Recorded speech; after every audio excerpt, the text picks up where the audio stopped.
Argentina. Con 18 años de trayectoria en educación superior, su labor ha integrado las áreas del proyecto arquitectónico, urbanismo e historia, complementada por una sólida gestión en la administración académica. En su ejercicio académico administrativo, que incluye roles de decanatura, ha liderado la coordinación curricular y procesos de autoevaluación orientados al aseguramiento de la calidad. Actualmente se desempeña como docente en el Colegio Mayor de Antioquia y la Universidad Pontificia Bolivariana. Como investigadora, sus intereses se centran en la pedagogía de la arquitectura y la relación entre espacio, sociedad y territorio.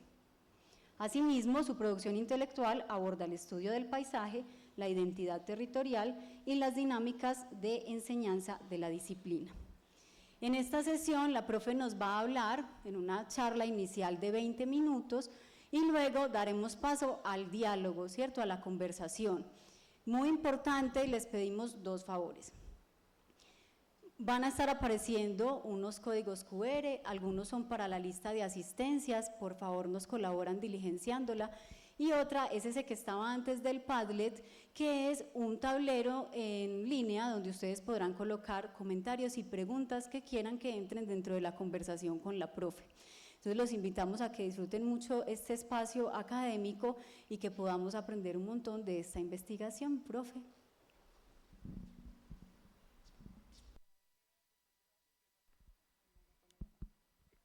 Muchas gracias, profe Sandra. Bueno, buen día para todas y para todos. El día de hoy, pues tengo el gusto de empezar las charlas de este semestre por invitación de los profes y quiero hablarles justamente de esa capa que podemos llamar una capa faltante. No sé si les ha pasado que cuando están dibujando y cargan los archivos en otra parte, se les quedó la biblioteca, no les aparecen las puertas, las ventanas, el mobiliario, se quedó como por allá perdido, pero sigue existiendo, lo que pasa es que está perdido. En un infinito mundo que no sabemos dónde quedó el archivo, si lo traje, si no lo traje, si nunca lo hice, pero sigue estando el archivo. De ahí entonces la revisión o la observación en relación al efecto Matilda y qué pasa con esas arquitectas que empezamos, puede ser en la actualidad o desde mucho tiempo atrás, a hacer una capa faltante, hacer ella que seguimos estando, pero finalmente nunca aparece, nunca está, nunca se ve. Entonces, para comenzar, quiero hablar y que entendamos qué es el efecto Matilda. El efecto Matilda aparece a través de, inicialmente, una teoría que se llama el efecto Mateo. El efecto Mateo lo delimitó el científico Robert Merton, que decía que hay unos reconocimientos específicos a una persona y que entre mayor reconocimiento dentro del campo social académico, mayor valoración se tiene y mayor visibilidad. Por consiguiente, entonces, si hay un reconocimiento inicial, hay más visibilidad, hay mayores oportunidades, hay más recursos y más reconocimiento. Y que adicionalmente ese efecto Mateo es como si fuera una rueda volante, o sea, vuelve y otra vez a tener más visibilidad, más oportunidades, más recursos y sucesivamente.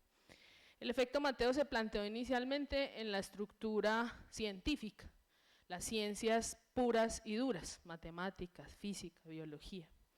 Sin embargo, luego la estudiosa y también investigadora Margaret Rosier se dio cuenta que Robert Merton había formulado su efecto Mateo teniendo en cuenta la investigación de una de sus compañeras, una mujer. Entonces ella dijo, venga, si esto está pasando en este sentido, pues yo reformulo el efecto Mateo, no lo reformulo, sino le doy una vuelta y quiero formular el efecto Matilda.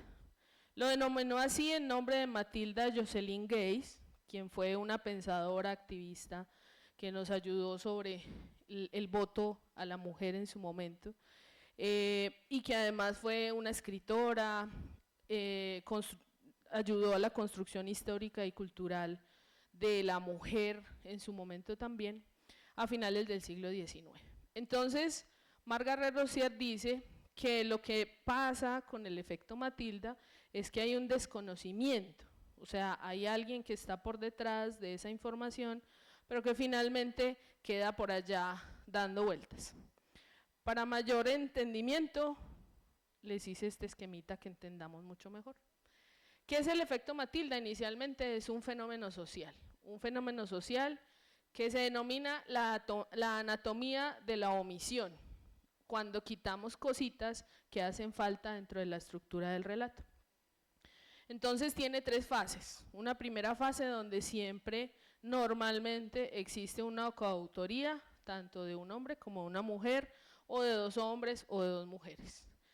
Una segunda fase que tiene un proceso de desvío, que puede ser político, social, de tal vez pensamientos críticos, el momento histórico, y ese desvío implica que haya luego una omisión, o sea, que esa coautoría desaparezca. Ahí es donde aparece el efecto Matilda. ¿Qué implica el efecto? Que ignoramos, minimizamos, invisibilizamos esa coautoría que en su momento fue la base de cualquier estructura científica, crítica, de diseño, y que finalmente lo que nos lleva es a tener a una sola persona que reconocen dentro de la creación de esa información y en este caso en su mayoría a mujeres que quedan detrás de esa información y que nunca son conocidas, pero que inicialmente fueron coautoras de esos procesos. ¿En qué estamos en este momento? En revertir esos efectos Matilda a través de la recuperación. Y esa recuperación es visibilizar la información, incluso la narrativa, cambiarla. Entonces hablamos ahora sí, los que han tenido clase conmigo por ahí que me han visto, siempre les digo buenos días a todos y todas, las arquitectas y los arquitectos, porque hace parte del lenguaje que tenemos que empezar a incrementar lógicamente para incluir dentro de nuestras narrativas verbales y textuales la existencia de que hay algo más que antes estaba, que se omitió y que ahora debe volver a salir. Buscando justamente que haya una reestructuración y una reescritura de ese relato que nos han contado por años y muchos años atrás. Como nos gusta la televisión, el cine y demás, últimamente se han mostrado muchas películas que tienen que ver con el efecto Matilda en su base fundamental, que era lo científico. Entonces los invito y las invito a ver, por ejemplo, la película de Hidden Figures, que es la historia de tres matemáticas, además afroamericanas, que colaboraron o llevaron al ser humano al espacio con sus cálculos matemáticos. Nunca fueron reconocidas en su momento, que fueron los años 50, y fueron reconocidas por la NASA 60 años después de haber aportado en ese momento a ese proceso. Otra película que la pueden encontrar en YouTube se llama Top Secret Rosier, es la película que describe a unas matemáticas que programaron las primeras computadoras militares que ayudaron en la Segunda Guerra Mundial. De nuevo, unas informáticas súper tesas, como dicen aquí en Medellín, que quedaron por debajo de la posguerra de lo masculino, pasaron 50 años, trabajaron 40 años y hasta después del 2000 fueron reconocidas como aportantes a ese proceso. Otra película más, Amonité, que tiene que ver con una paleontóloga y geóloga empírica del siglo XIX, que sus hallazgos nos ayudaron a poquito, a pensar en las teorías de la Tierra y la evolución humana. Poquito, nada más. Sin embargo, fue reconocida 100 años después por los científicos y ese género respectivo de la paleontología. Y una más reciente, Oppenheimer, no sé si ya la han visto, Oppenheimer es recientica, ya hace unos mesecitos atrás, que reconoce, no directamente, pero sí paralelamente, a la física nuclear Lizzie Meitner, quien fue una física atómica y que ayudó a Otto Hahn, quien es el protagonista de la película, a descubrir la física nuclear que se interpreta en la teoría del fenómeno que luego se convirtió en la bomba atómica. Poquito tampoco, ¿cierto?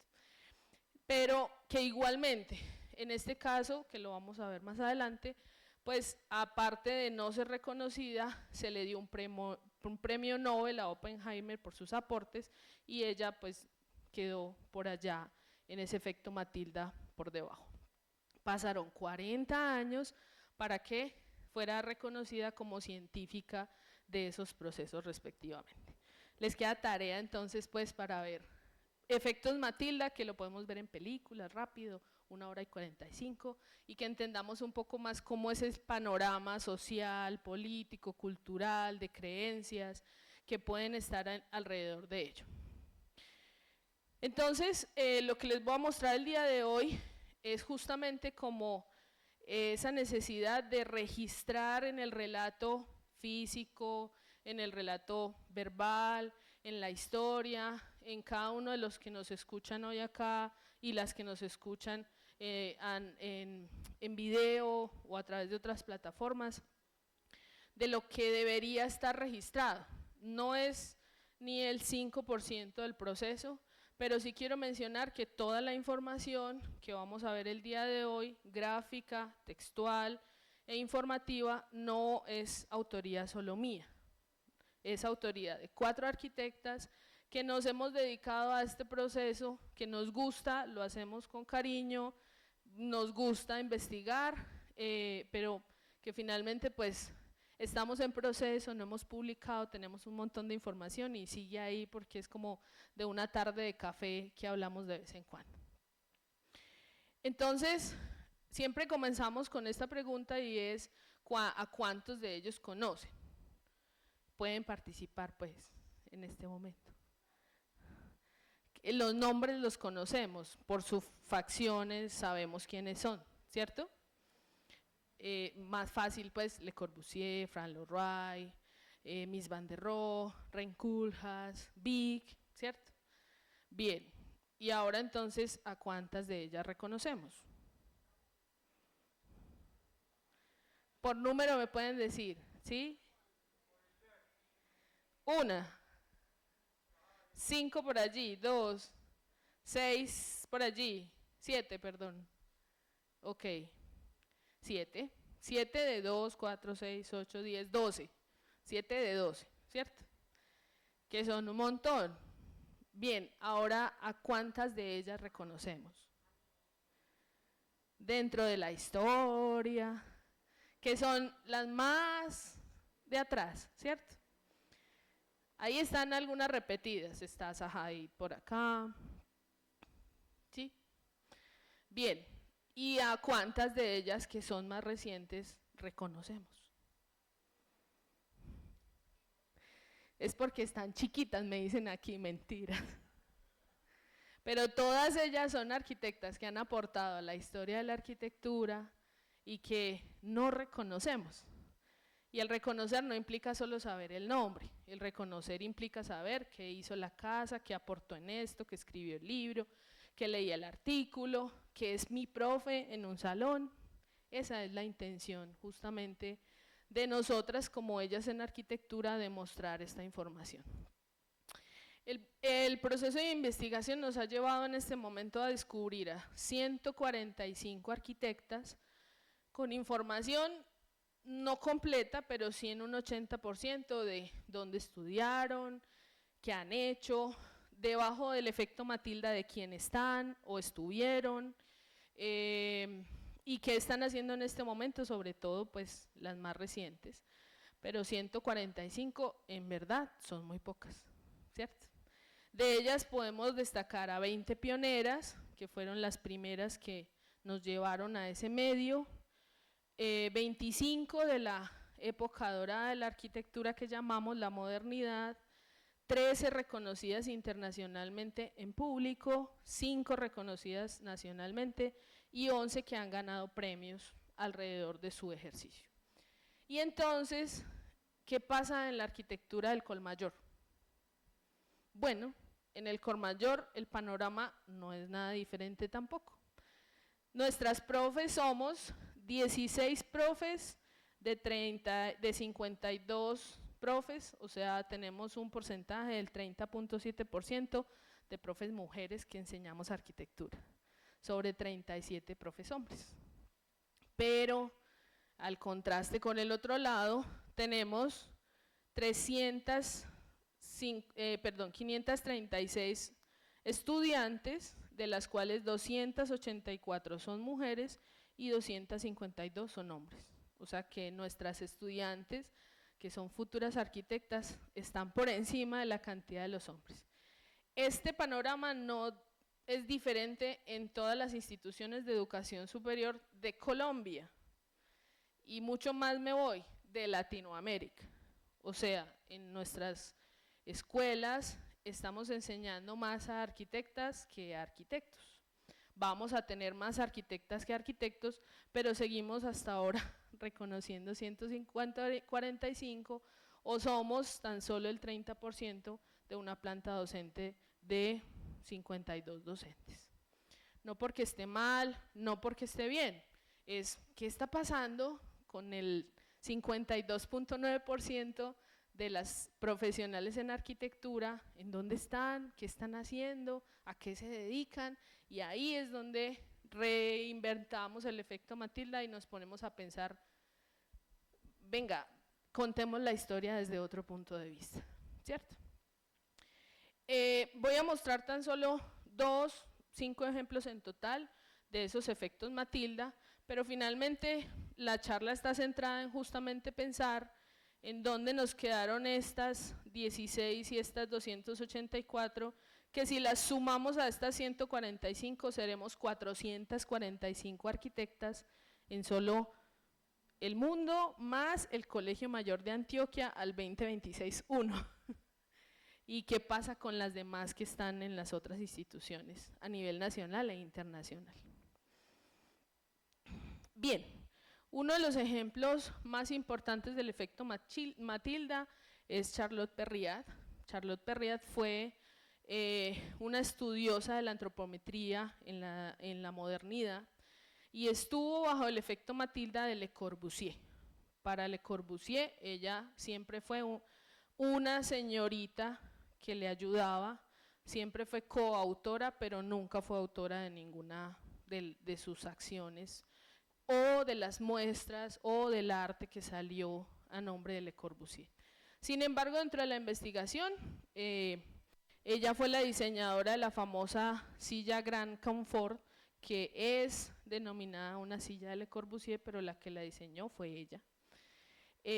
Fue una de las pioneras en hablar del diseño universal en la industrialización o en el medio de la industrialización de la vivienda, del comercio y cómo esos procesos de movilidad universal apoyaban a ello. Y además le sumó humanidad a todos los diseños de Le Corbusier. ¿Ya? Ok, bien, voy a moverme. La siguiente, muy rápidamente, Lily Rich, quien estuvo debajo del efecto Matilda de Mies van der Rohe, también fue la primera mujer profesora de la Bauhaus, sumada a muchas que no recibieron el título de arquitectas de la Bauhaus porque no se enseñaba arquitectura a las mujeres, sino eran diseñadoras.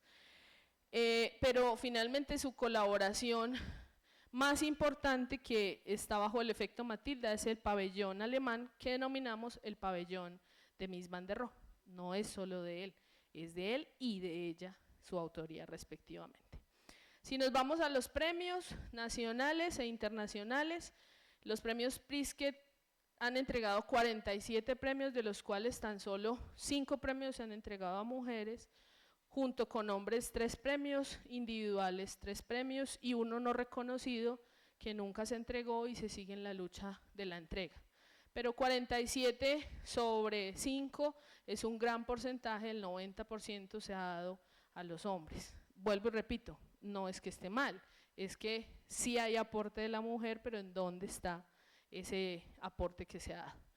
A nivel nacional no dista lo mismo que pasa a nivel internacional. Los premios nacionales de arquitectura han sido otorgados a tan solo 4 mujeres, o se han otorgado 4 premios, uno de ellos no reconocido, que fue el de Luz Amorocho, quien hacía parte del equipo de Cuéllar y Serrano y que quedó como Cuéllar y Serrano, pero ella es por allá, por debajo, ¿cierto?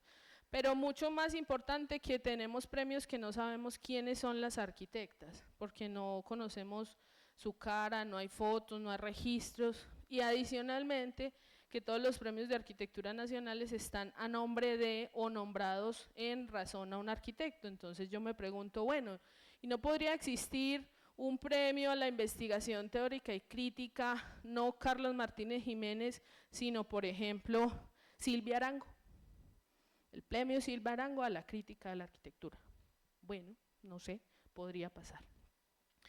A nivel nacional, para destacar, Luz Amorocho, quien fue la primera en graduarse, trabajó, como ya lo dije, en el equipo de Cuéllar, y fue la primera mujer arquitecta en escribir un artículo para la revista Proa. María Eugenia Mantilla, quien fue la primera en tener un premio nacional por el diseño del Auditorio León Legrave, pero que desafortunadamente, a pesar de ser uno de los auditorios más reconocidos por su superacústica a nivel mundial, no pudo ver la obra construida porque era una arquitecta cansona, literal, usted es muy cansona, no está dejando construir. Entonces ella dijo, ¿yo para qué me quedo si no me van a apreciar? Vio su obra construida un año después de haberla diseñado y empezado a construir. Más reciente, María Elvira Madriñal, quien está bajo el efecto Matilda de Rogelio Salmona, tan solo en algunos casos, no en todos, pero el más representativo es el diseño del Centro Cultural de la Universidad de Caldas. Ese diseño es de ella, pero se le atribuye a Rogelio Salmona. Claro, es el estudio de Rogelio Salmona, pero el estudio de Rogelio Salmona siempre tuvo de la mano a María Elvira Madriñal. Entonces, nosotras no somos solo diseño, nosotras somos empresarias, teóricas, docentes, diseñadoras, planificadoras, investigadoras, constructoras, hacemos transdisciplina, interdisciplina, multidisciplina, somos urbanistas, paisajistas, y en todos los rangos de la arquitectura aportamos. Para ello, me gustaría dejarles tan solo una reflexión. Si esa capa faltante no se refiere a la ausencia, sino a una memoria histórica que nos han venido contando de la misma manera, entonces la invitación es cambiemos el cuento, contémoslo de diferente manera y reconozcamos que en el medio hay arquitectas y arquitectos. Y de allí una pregunta, lo que hoy reconocemos es solo un fragmento, 145, ¿cierto? La pregunta es, ¿cuántas trayectorias quedaron sin huella? ¿Cuántas capas quedaron por allá escondidas? ¿Cuántas ya no existen porque la historia las ha borrado? Muchas gracias.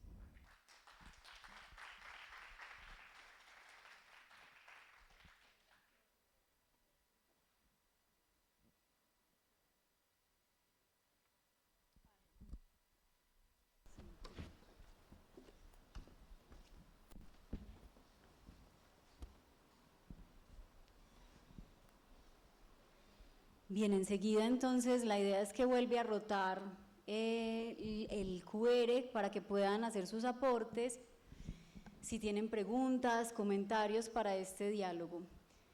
Entre tanto, yo tengo por acá unas preguntas que van desde el, no lo digas, es súper obvio, pero yo las voy a hacer.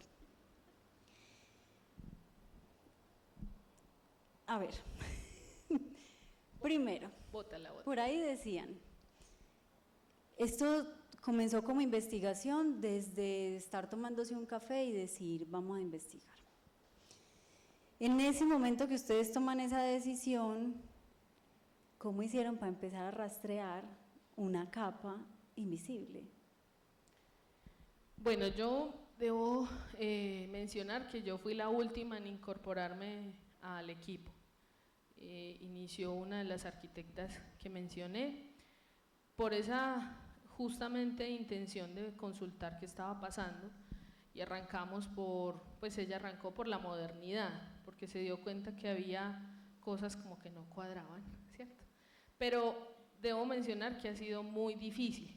Hoy tenía asesoría con unos chicos de un proyecto de grado que es similar, va por ese mismo lado y quieren conquistar el mundo buscando información, pero ha sido muy difícil. ¿Dónde buscamos la información? En libros, en mucha lectura, hemos tenido mucha lectura, en rastreos que no hemos hecho ni siquiera nosotras, sino en otras latitudes. Hay muchas páginas de Instagram que ahora están como en la moda, pues de moda, de mostrar que han hecho las mujeres, no solo en la arquitectura, sino en muchas otras cosas en el mundo, muy de la mano del efecto Matilda, en las artes, en la música, en el teatro, y de la mano pues de ello la ciencia, la tecnología.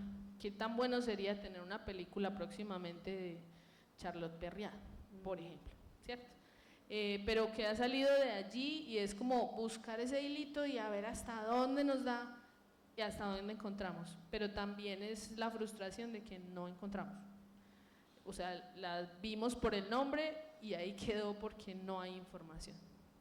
Ese es como pero la indagación ha sido mucha lectura, casi también mucha preguntar. Ve, ¿usted conoce quién hizo esto que le ayudó a no sé quién a tal cosa? Ah, sí, es que la historia dice que tal cosa. Ahí también cuando nos mostrabas esas películas, recordaba dos, una que fue la película que se llamó así Bauhaus, que mostraba cómo plenamente la escuela tenía hombres y mujeres, y luego pasaba lo que contabas ahora, que era como, sí, todas veían como los talleres, todos veían todo, pero luego era como que los roles se les asignaban según. Entonces las mujeres terminaron aportando, por ejemplo, al diseño de mobiliario para los niños. Y ahí voy a la pregunta esta. A ver, hablamos de cómo las maneras de pensamiento afectan cada época y afectan o positivo o negativo para ciertos seres humanos. En algún momento el discurso siempre estuvo ligado a que entonces las mujeres tenían que estar en el cuidado de los niños, en el cuidado del hogar, y que por tanto una mujer no podría ser profesional porque descuidaría lo que por naturaleza debería hacer. ¿En qué momento, a partir de lo que ustedes han ido encontrando y que uno siempre dice, se empezaron a hablar de los derechos, por ejemplo, al voto, pero no sé si de pronto en todo ese rastreo ustedes tienen un punto, más o menos una noción de qué empezó realmente a cambiar ese pensamiento, para que ahora cuando uno habla en el salón de clases y yo les diga eso a mis estudiantes o tú les digas eso a tus estudiantes, ellas digan, ¿cómo así, profe? Es que yo también soy profesional. Entonces voy un poco como hacia eso. Hay unos sucesos en la historia donde se marcan como unos declives y no sé si en este caso hay un punto así exacto, o parece que fue como una ola que nos fue llegando hasta que ya decimos, hombre, esto no tiene tanto sentido como les tenían hace cientos de años atrás. Sí, en realidad que es la suma a un fenómeno que se ha venido presentando después de varios, llamémoslo así, detonadores sobre el feminismo, ¿cierto? Y en relación al papel de la mujer en otros ámbitos, inicialmente el científico, pero que de ahí empezó como a tener otros detonantes dentro de la historia y nos empezamos a dar cuenta justamente que había información que faltaba. Entonces es una ola completa, o sea, yo hoy estoy hablando de arquitectas, pero en un escenario muy similar pueden estar hablando de artistas o pueden estar hablando de músicas, biólogas y demás. O sea que sí es como, no lleva mucho tiempo este boom, entre comillas, más de 15 años no son, en donde esa ola gigante, entre comillas, de nuevo, del feminismo, del papel de la mujer, de qué hace la mujer en la sociedad en general, ha empezado como a disparar ciertos indagaciones, intereses que nos permiten como desarrollar un tema como este o cualquier otro de la disciplina. Y quizá entonces las redes, que era lo mencionabas ahora. Porque entonces ya alguien tiene una idea y lo monta y resulta que esa idea la tenían otros y entonces se va como ampliando. Dentro de esas preguntas que también a veces surgen, y si ahora decíamos que entonces no, pues en ese momento la mujer tenía que diseñar a los mobiliarios para los niños o pensar en el material de los muebles, ¿será que hay algún tipo de especialización? Es decir, las mujeres solo han diseñado casas, solo han diseñado, o de verdad esto no tiene nada que ver. No, como lo decía como en la antepenúltima diapositiva, nosotros hasta ahora hemos hecho el rastreo de las diseñadoras y las urbanistas, porque es un interés como conjunto en el urbanismo y el diseño, pero también alcanzamos por allá a esbozar a las constructoras y están como en un pedacito, en una esquinita que todavía no hemos pensado, pero hay muchas. Pues si me siento a pensar en este momento en las docentes, es un montón las que aportamos, inclusive con artículos, con libros, con una clase, que somos las que enseñamos pues a hacer arquitectura, y es otra línea más adicional, pues es una cosa gigantesca.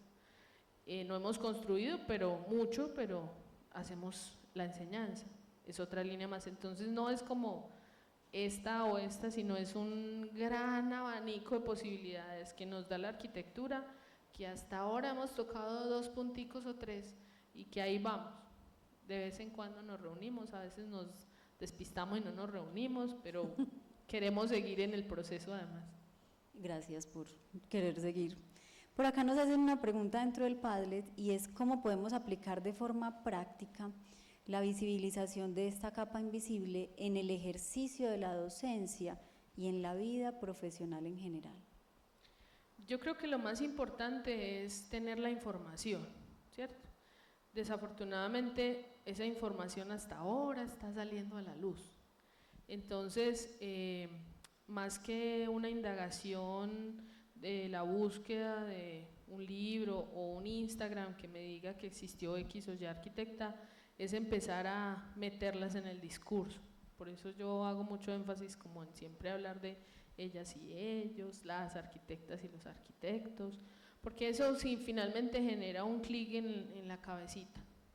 Yo me sentiría muy orgullosa de que cuando me entreguen mi título no me digan arquitectos, sino me digan la arquitecta tal persona, el arquitecto tal persona, porque ese inicio es el reconocimiento y de allí entonces es una indagación de qué hay en el medio en este momento, que es muy poco, debo manifestarlo, del tema que yo estoy hablando. O sea, si yo voy a hablar de urbanismo, busquemos urbanistas arquitectas o urbanistas arquitectos o urbanistas mujeres o hombres. No me centro en el que siempre muestro, sino qué más hay alrededor de ello que no estoy viendo y que está ahí.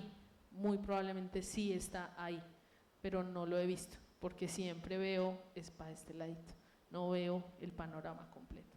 Entonces la invitación desde el ejercicio específico es: si yo voy a dictar una clase sobre dibujo, venga, ¿quién ha dibujado?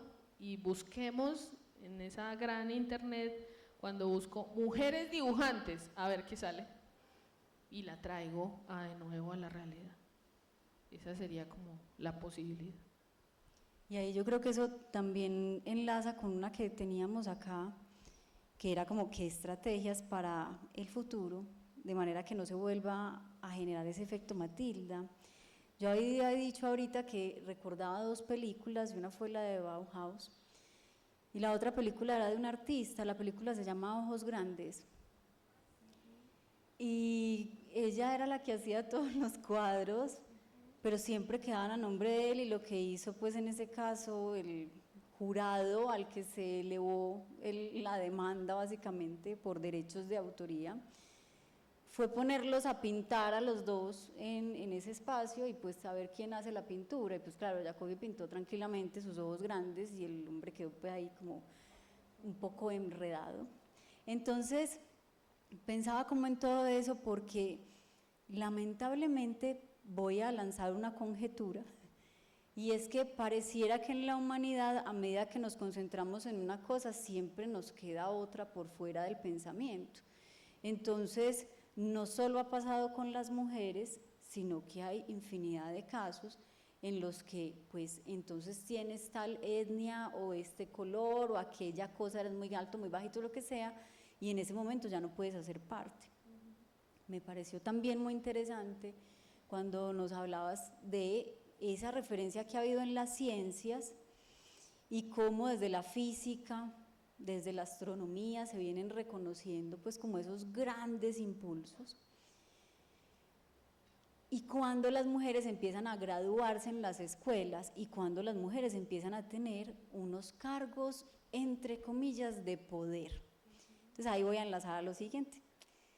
El semestre pasado tuvimos ocasión de hablar sobre las mujeres en el campo laboral y nos estaban mostrando también unas estadísticas, por ejemplo, en obras de construcción, cuántas mujeres con relación a cuántos hombres llegan a esos cargos más altos, y aún así, dentro de ese número súper pequeño en comparación, también esa diferenciación de salarios.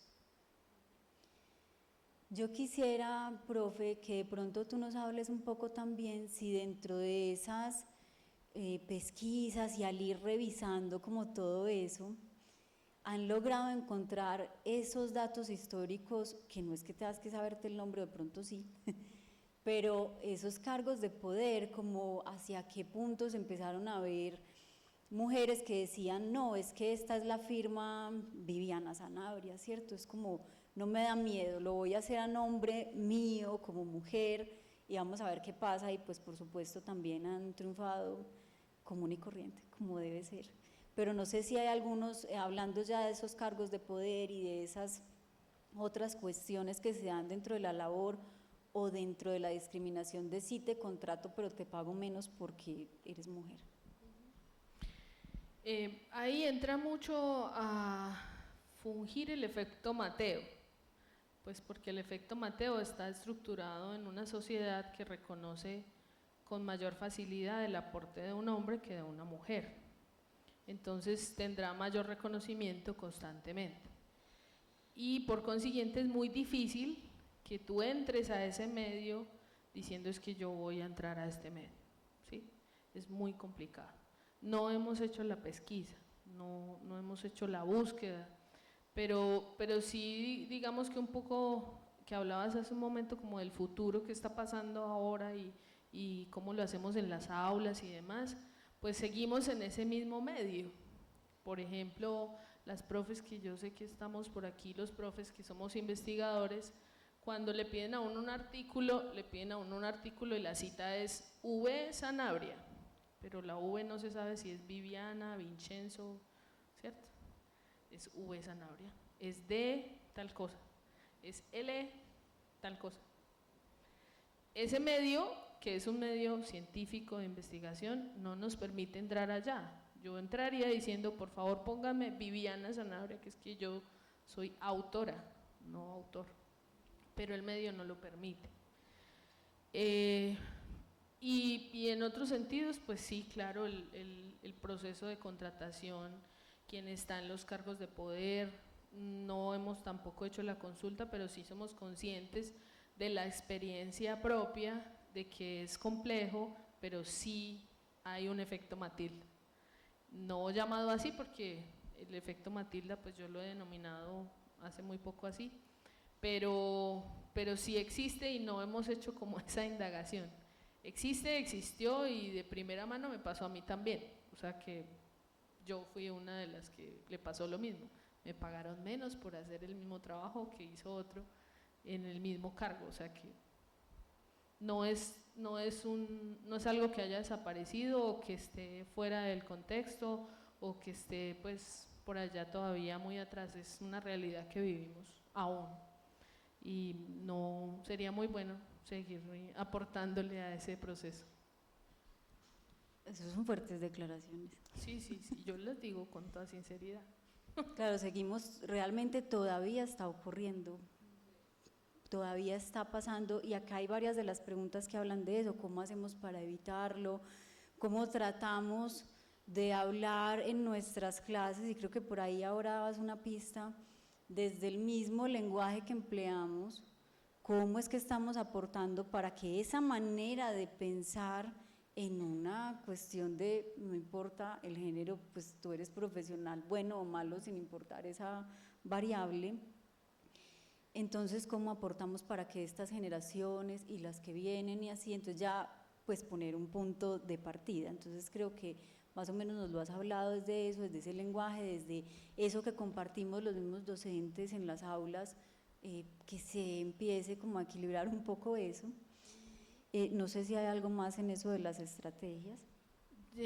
Muy de la mano como de indagar quién más o cómo resignificarlo dentro del proceso, que yo sé que muchos de los profes por ahí que veo dictan taller, entonces cuando dictamos taller decimos, es que imagínate este espacio como lo diseñó Le Corbusier. Bueno, entonces empecemos a cambiarlo, imagínate este espacio como lo diseñó Perriat, ¿cierto? Es en el mismo sentido, busquemos, indaguemos quién nos puede dar el mismo ejemplo, pero que no, vuelvo y digo, no es un reclamo, no es que necesitamos, no, es que es la lógica, debería ser así desde hace mucho tiempo, entonces empecemos a hacerlo así también. Y acá hay una pregunta muy importante también, contundente: ¿cómo podemos visibilizar sin llegar a volvernos feministas? Yo me devuelvo al contexto, porque el contexto apenas uno saca la cabecita, es como que, pero es que usted es la revolucionaria y usted es la que, ¿cierto? Es muy complejo, hay que tomarlo como con mucha responsabilidad, que es un poco lo que hablábamos como en el resumen de la charla, porque esa debería ser la realidad. El feminismo se ha entendido muy mal, y de ahí de la mano es preguntarnos efectivamente qué es feminismo. Porque si nos quedamos con el imaginario que nos dan las redes o que nos da X o Y cuarto poder de la comunicación, pues eso nos va a decir, es que usted es feminista y por eso pelea. No, venga, pregúntate inicialmente qué es feminismo. Y desde ahí yo inclusive digo, yo no tengo la totalidad de mi conocimiento para decir soy feminista, porque aplico una primera parte de lo que tal vez debería ser y no conozco todo. Entonces es como muy de la pincita, pero también del conocimiento de saber qué es, qué busca el feminismo, y si lo que está haciendo una profe o un profe hablando de una mujer en una clase de taller es feminismo o es lo más normal de este mundo, que debería ser. Y eso también enlaza con lo siguiente, que si consideras que el reconocimiento póstumo corrige realmente la invisibilización o solo la maquilla. Yo creo que finalmente es reconocimiento, sea en vida o sea en fallecimiento, es reconocimiento, porque si no, no estaríamos hablando de las arquitecturas de grandes arquitectas o arquitectos en este momento, es reconocernos. Nosotros en este momento podemos reconocernos, pero en unos años, no sabemos cuándo, también no estaremos, y nos quedaron cosas por ahí. Entonces el reconocer no creo que tenga un tiempo de antes o después, ni tampoco que sea un maquillaje, es un reconocer, saber que existe, que ahí está y que ahí ha estado, o que estuvo y que puedo traerlo, igual que cualquier momento de la historia, a una realidad actual. Y posiblemente esa sea una de las estrategias, porque ahora que recién se reconocen, pero cuando pasen los años ya acá quedaron puestas sobre la mesa. Entonces a esas generaciones del futuro, cuando ya indaguen, no va a ser como lo que nos pasa a nosotras, como ay, no se encuentra en ninguna parte, sino que ya alguien hizo que apareciera otra vez y eso va a ayudar a que los demás también lo tengan. Sí, por eso inclusive mencionaba que si no está en el relato, no existe, entonces cambiemos el relato, empecemos a cambiarlo desde ya, porque va a estar en el relato. Esta charla pues la pueden estar viendo 5 personas, pero aquí hay más de 40, no lo sé, pero son 5 personas que la vieron y 40 que hoy la escucharon. Ya, y mañana serán 5 más que se comentaron, que dijeron qué charla tan cansona o qué charla tan buena, pero quedó en el relato. Y creo yo que eso ya es una gran ganancia. Me haces recordar una cosa, y es que a veces dicen, eso que hablen de uno, bien o mal, pero ahí se quedaron hablando. Y es como, al menos ya todos se fueron allá pensando en que existe una perrián, ¿cierto? Es como, ay, señora, ¿qué? Y hay que ir a mirar todo eso. Voy a leer esta tal cual. Si las mujeres han sido históricamente la capa faltante en la arquitectura, esa ausencia también se manifiesta en los proyectos construidos y en aquello que la historia ha decidido reconocer como arquitectura valiosa.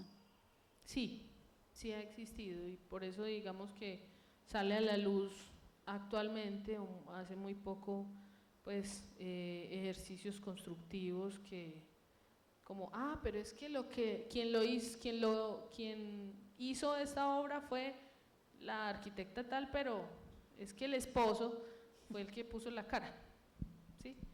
Entonces sí, claro, que sí ha pasado, lógicamente. Vuelvo y repito, no solo en la arquitectura, en cualquier área del conocimiento del ser humano y la sociedad cultural ha existido. Esta también la voy a leer tal cual, está más larga. En el contexto actual, donde muchas obras arquitectónicas, artísticas o científicas parecen valorarse en función de la figura que las produce, no corremos el riesgo de priorizar la autoría antes que el impacto real de los aportes. ¿Hasta qué punto esta tendencia podría considerarse una forma de superficialidad cultural y necesidad del reconocimiento? Yo creo que no es una necesidad, sino que es el deber ser en este momento y debería ser el deber ser en cualquier momento. No es una necesidad de reconocer, es que es una realidad que vivimos y sobre esa realidad debemos simplemente actuar. Y si esa realidad es hablar de que un proyecto fue diseñado por una empresa que cuenta en su equipo de trabajo con 2 arquitectas, 2 arquitectos, un pasante, una pasante, pues la realidad es esa. No es el arquitecto que sacó la cabecita en el noticiero RCN y dijo, yo lo diseñé. No, es que el arquitecto tiene la responsabilidad de decir, es que detrás mío hay tantas personas que son mujeres, hombres y se llaman así, porque no es solo mi autoría. Entonces no es una necesidad, es el deber ser de las cosas. Y es muy importante ahí cuando lo describes, profe, porque mira que dices, hay otras personas detrás. Es decir, esa capa faltante no solo ha ocurrido a mujeres, también hay muchos hombres que han trabajado en oficinas y que todo queda a nombre de tal. Y pues sale y es la superfigura, pero hay otros que también lo trabajaron. Entonces, de pronto es algo como de la profesión y de ese concebir como la superestrella, pero luego uno estudia arquitectura y se da cuenta que uno solo no es suficiente, ¿cierto? Entonces, si no trabajamos en equipo, ¿cómo le hacemos? Y eso posiblemente puede ser una de las cosas que más podamos corregir desde la academia, porque bajo esa idea de la figura máxima que puede con todo, entonces muchas veces estamos a punto de graduarnos y decimos, no, yo voy a abrir mi estudio y yo hago todo, hasta que usted empieza a hacer todo y se encuentra con la realidad. Yo pondría un ejemplo en nuestras aulas que los estudiantes y las estudiantes no me dejan mentir y que debemos empezar a erradicar del deber ser. Y es que si un compañero que está trabajando conmigo o con 3 o 4 tenemos un trabajito, pero una o un compañero no trabajó, punto. Ese también es reconocer. Ya, es que de los 4, profe, él no trabajó, no hizo nada nunca. Eso es reconocer también, porque entonces yo estoy cargando con una cuarta persona o una segunda persona o una tercera persona y él se va a llevar el crédito también de algo que yo hice, de propiedad intelectual. Esa persona no trabajó, eso también es reconocer y debemos empezar a erradicarlo porque es que vamos ahí encimita cada uno que ha aportado un montón de cosas y que finalmente detrás dicen, es que pues eso también hace parte del reconocer. Voy a leer las dos últimas que tenemos acá en el Padlet para ir cerrando esta sesión de diálogos. Es como a doble pregunta este comentario, dice: ¿puede existir el efecto Matilda sin intención consciente de exclusión? Y si la exclusión no fue intencional, ¿sigue siendo injusticia estructural o solo consecuencia del sistema de producción histórica de su época? Recuerden la fase 2 del efecto. El efecto nace como un fenómeno social y si nace como un fenómeno social está dentro de una estructura temporal e histórica social. Entonces están pasando cosas alrededor de ese evento, que es un artículo, una revista, un diseño, que influyen en esa omisión por X o Y motivo. Entonces la respuesta está en la fase 2. La omisión puede ser que yo la haga a voluntad propia o que efectivamente el medio me impulse a hacerla, pero lo que pasa es la omisión por X o Y variables que estén alrededor de la omisión. Lo que no debe pasar es la omisión. O sea, yo debería estar peleando como venga, pero es que yo hice este artículo con la profe Sandra, reconózcala ella también. No, pero es que solo se pone un autor. No, venga, es que yo necesito que me pongan los dos autores del artículo, somos las dos. Punto. Ya, pero no se puede. Ah, listo, muchas gracias. Yo no voy a publicar en su revista. Porque evito la omisión, o sea, rompo con la fase 3, que es definitivamente la exclusión. Entonces, puede ser o no, la variable no depende ni siquiera de la persona, o sí, pero hay muchas cosas alrededor que pueden afectarla. Claro, es en sí la ética misma del trabajo. Es correcto. Bueno, acá hay una que no tiene signos de interrogación, pero yo la voy a leer. Pero parece así, pregunta. como parece pregunta, porque tiene una tilde que hace pensar que es una… ¿Cómo la mujer no se desdibuja en su valor, tratando de igualar esa posición en la arquitectura o en otros roles de la sociedad que quizás se consideren de cierto género? ¿Cómo la mujer? ¿Cómo la mujer no se desdibuja en su valor, tratando de igualar esa posición en la arquitectura o en otros roles de la sociedad que quizás se consideren de cierto género? Es que no nos estamos tratando de igualar, es que ya somos iguales. Ajá. Esa es la respuesta. Yo no estoy buscando llegar allá, es que yo ya estoy allá. Entonces no me voy a desdibujar porque yo ya estoy allá. Y recuerda un poco lo que decíamos ahí como al inicio, que a veces la concepción durante la historia era como este género se encarga de tal cosa y este género de tal cosa, pero ya se supo también que habían mujeres que salían a cazar. Entonces, digamos, corrigiendo desde tan atrás, con mayor razón, ahora también tenemos que ir reconfigurando de manera consciente lo que hacemos y cómo lo hacemos, ¿cierto?